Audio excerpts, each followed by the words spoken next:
na slip clutch. So, natin ipit. Ipit.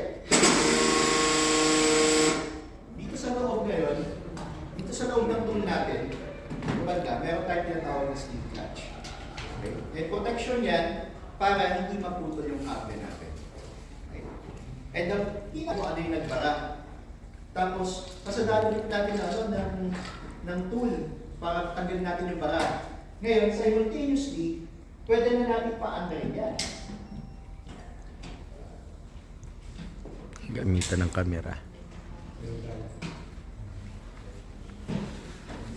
Camera, hindi natanggal, finish, check ulit kung nababawasan ba, then camera.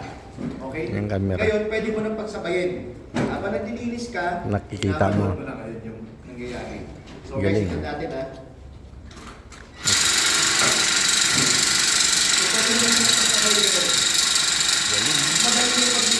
So yun. Nakikita mo.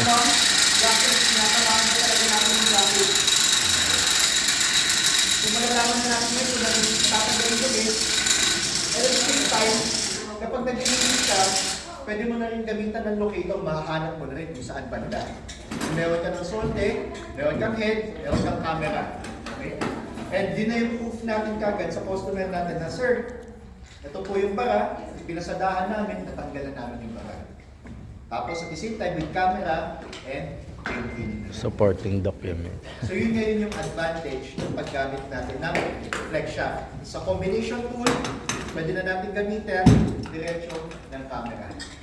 Alright. Okay. Any questions? Sir, Yes, sir. nasa-save yung video. Yes, sir. Sisisi yung Save. video. Para After pang... si JM naman magde-demo nito. So, kinaganda nito, pwede mo i-save yung video, tapos i-record, tapos papadala. Pwede diretso. Yes. So, Ito na itong yun. version na to, pwede ka na rin connect ng cellphone. Connect yung cellphone. High-tech. Ayos ah. High-tech. So, questions sa Walang flex shop. takas. Mayroong supporting document. So, sa flex shop natin, guys, Laki alam ko bago sa Pilipinas. Pang beach talaga yan. Alam ko bago sa Pilipinas ang flex shop. Sa Korea, ilan ba nabenta natin dito? 4,000 pieces. 4,000 pieces na sa Korea to. So tuloy-tuloy na yung paggamit nila. Kaya kung pinakita niyo yung Rigid Korea naman, puro flex shop din. Ngayon, wala ka kung ilan na nabenta natin sa Pilipinas. Beach shop. Nag-start na tayo, nasa 120 pieces na tayo sa Pilipinas din. At the same time, naka-prove na rin siya ng SM. Okay, si SM gagamit na rin ito. Sabi ko na eh. Yan. Jollibee, malapit na. Malapit na si Jollibee. And of course, si Robinson, nilalakad na rin natin. So makikita na ninyo yung mga tools natin, accepted na ng mga customers dito. Accepted na ng mga plumbers natin. Right? So, Plumbers talagang sa una magaling. medyo mahirap. Pero pag nakita nila na, uy, kapag ito restaurant, pwede na ako maglinis, hindi na nakakahiya.